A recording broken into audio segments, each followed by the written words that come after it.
పరమగీతము మొదటి అధ్యాయము మొదటి వాక్యమును చదువుకుందాం. సాంగ్ ఆఫ్ సలోమాన్, పరమగీతములు మొదటి అధ్యాయము మొదటి వాక్యము. సలోమాను రచించిన పరమగీతము. ప్రభునందు ప్రియులారా, ఈ ఉదయకాలమందు సలోమాను మహారాజు యొక్క చరిత్రను మనం విందాం. సలోమాను మహారాజు యూదా గోత్రపు వాడైన దావీదు మహారాజునకు బెతెష్బాకు జన్మించిన వాడుగా కనబడుతున్నాడు. 2వ సమూయేలు గ్రంథము 12 అధ్యాయము 24-25 వాక్యములో సలోమాను గారి యొక్క జన్మ వృత్తాంతము ఇట్లా వ్రాయబడి ఉంది. దావీదు తన భార్య అయిన బెతెష్బాను ఓదార్చి ఆమె నొద్దకు పోయి ఆమెను కూడగా ఆమె యొక్క కుమారుని కనెను.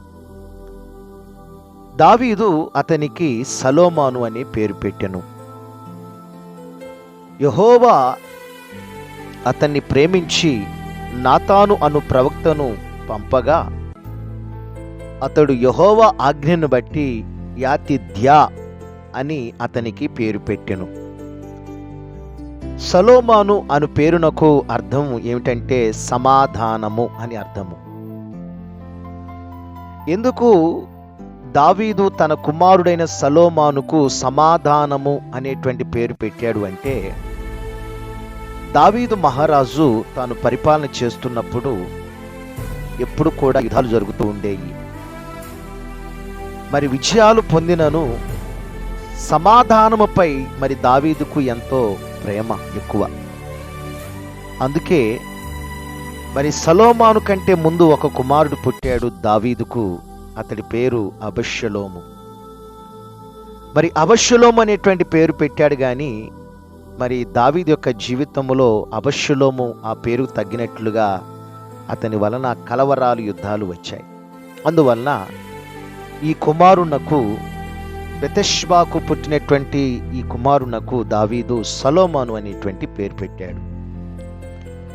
ప్రియరా, మరి దావీదు మహారాజు చనిపోయిన తరువాత సలోమాను మహారాజు పట్టాభిషేక్తుడై ఇశ్రాయేలు యొక్క దేశాన్ని 40 సంవత్సరాల పాటు పరిపాలన చేశాడండి. అది ఎప్పుడంటే క్రీస్తుకు పూర్వము సుమారు 1015వ సంవత్సరము నుండి 975వ సంవత్సరం మధ్య కాలములో దేవుడు సలోమానుతో కూడా ఉండి అతనిని బహు గనుడైనటువంటి రాజుగా దేవుడు ఆశీర్వదించాడు. దేవుడు సలోమాను రాజుతో ఇలా చెప్పాడు, ఏమని? కాబట్టి జ్ఞానమును తెలివియు నీకు ఇయ్యబడును, నీకన్నా ముందుగా ఉన్న రాజులకైనను నీ తర్వాత వచ్చు రాజులకు అయినను కలగని ఐశ్వర్యాన్ని, ఘనతను నీకిస్తాను నేను అని చెప్పి దేవుడు దావీదు కుమారుడైనటువంటి సలోమానుకు దేవుడు వాగ్దానం చేశాడు. ఆ విధంగానే దేవుడు సలోమానుకు, ప్రియులారా, రాజుకు మిక్కిలి జ్ఞానమును, ఘనతను, మరి ఐశ్వర్యాన్ని ఆ సలోమాను రాజు గారికి దేవుడిచ్చాడు. అతడు 3000 సామెతలు చెప్పాడండి. సలోమాను 1000 కీర్తనలు రాశాడు. మరి అంత మాత్రమే కాకుండా లెబనోనులో నుండు దేవదారు వృక్షములే గాని, గోడలో నుండి మొలుచు ఇస్సోపు మొక్కనే గాని చెట్లన్నిటి గురించి సలోమాను చాలా చక్కగా వ్రాసాడండి. మరియు అడవుల్లో ఉండే మృగాల గురించి వ్రాస్తున్నాడు, పక్షుల గురించి రాస్తున్నాడు, భూమి మీద ప్రాకేటువంటి జీవుల గురించి రాస్తున్నాడు, జంతువుల గురించి రాస్తున్నాడు, సముద్రములో ఉండే జలచరాల గురించి, వాటన్నిటిని గురించి కూడా సలోమాను తన పుస్తకాల్లో చక్కని విషయాలను వ్రాసాడండి. మరి పరిశుద్ధ గ్రంథములోని మనము పరమగీతంలో మనము చూస్తే, మరి పరిశుద్ధ గ్రంథములో సలోమాను మరి 3 పుస్తకాలు రాశాడు. అది ఏమిటంటే, ఒకటి పరమగీతము, సామెతలు, ప్రసంగి. మరి కీర్తనలో కూడా మరి 127వ కీర్తన కూడా మరి భక్తుడైన దావీదు మహారాజు రాసినటువంటి కీర్తనగా మనం చూస్తూ ఉంటాం.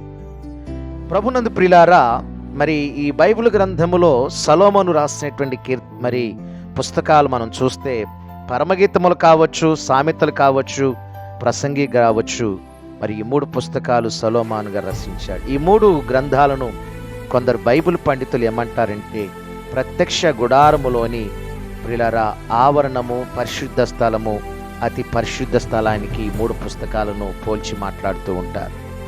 పరమగీత గ్రంథములో దేవుని యొక్క ప్రియులు వధువు సంఘముగాను, మరి పవిత్రురాలైన కన్నికగా దేవుని ప్రేమించి ఆయనను హత్తుకొని పరిపూర్ణత నొంది దేవునితో ఐక్యము కావాలని మరి సొలొమోను గారి యొక్క కోరికగా మనకు కనబడుతుంది. ఈ గ్రంథము దేవుని గుడారములోని, మరి పరమగీతంలో మనం చూస్తే దేవుని గుడారములోని అతి పరిశుద్ధ స్థలమునకు పోల్చబడింది అని కూడా మనము చూడవచ్చు. ఎందుకంటే ఆయన సర్వోన్నతుడైన దేవునికి ఘనత కొరకు బంగారముతో పొదిగిన గంభీరమైనటువంటి మందిరాన్ని ఆ దినాల్లో సొలొమోను గారు కట్టించాడండి. తన రాజ్య ఘనత కొరకు ప్రసిద్ధి అయిన నగరాలు కట్టించాడు. ఈయన పరిపాలనలో బంగారమే తప్ప మరి వెండి అనేటువంటిది ప్రజలకు అక్కరకు రాలేదండి. రాళ్ళంత విస్తారముగా మరి వెండి ఆయన రాజ్యములో ఉన్నది. సొలొమోను గారికి 700 మంది రాజకుమార్తెలు ఉన్నారు, 300 మంది ఉపనిపత్తులుగా ఉన్నారు. ఎందుకంటే అప్పటి దినాల్లో దేశములోని శ్రేష్టమైనవన్నీ కూడా రాజులకి చెందుతూ ఉండేవండి. అందువలన అందమైన స్త్రీలందరినీ కూడా రాజులు అంతఃపురానికి తీసుకుని వచ్చి వారిని వివాహం చేసుకుంటూ ఉండేవారు. ఆ రీతిగానే మన పరలోకపు సొలొమోను అయినటువంటి యేసు ప్రభు కూడా ఈ సొలొమోను మహారాజు కన్నా కూడా మన యేసయ్య చాలా గొప్పవాడు. అందువలన యేసు ప్రభు వారే స్వయంగా చెప్పాడు కదా, మత్తయి సువార్త 11వ అధ్యాయము 42వ వాక్యములో ప్రభు స్వయంగా ఆయన చెప్పాడు. ఏమని? నేను సొలొమోను కంటే గొప్పవాడినని చెప్పాడు. ఎందువలన అనగా చూడండి, 1 కొరింథీయులకు రాసిన పత్రిక 1వ అధ్యాయం 31లో యేసు ప్రభువే జ్ఞానమని పౌలు గారు చెప్పాడు. ఎందుకంటే యెషయా గ్రంథము 9వ అధ్యాయం 6వ వాక్యములో ఆయనే సమాధానకర్త అని కూడా బైబిల్ గ్రంథములో మనం చూస్తున్నాం. మరి అపోస్తలుడైన పౌలు కొలసీలో ఉన్న సంఘానికి ఇలా తెలియజేస్తున్నాడు. ఏమని? ఆయన యందు సర్వ సంపూర్ణత నివసింపవలనని ఆయన శిలువ రక్తము చేత సంధి చేసి ఆయన ద్వారా సమస్తాన్ని, అవి భూలోకమందునవైనను పరలోకమందు ఉన్నవైనను వాటన్నిటిని ఆయన ద్వారా తనతో సమాధానపరచుకోవాలని తండ్రికి అభిష్టమైనని చెప్పి మరి కొలసీలకు రాసిన పత్రిక 1వ అధ్యాయము 19వ వాక్యము 20వ వాక్యం చూస్తున్నాం.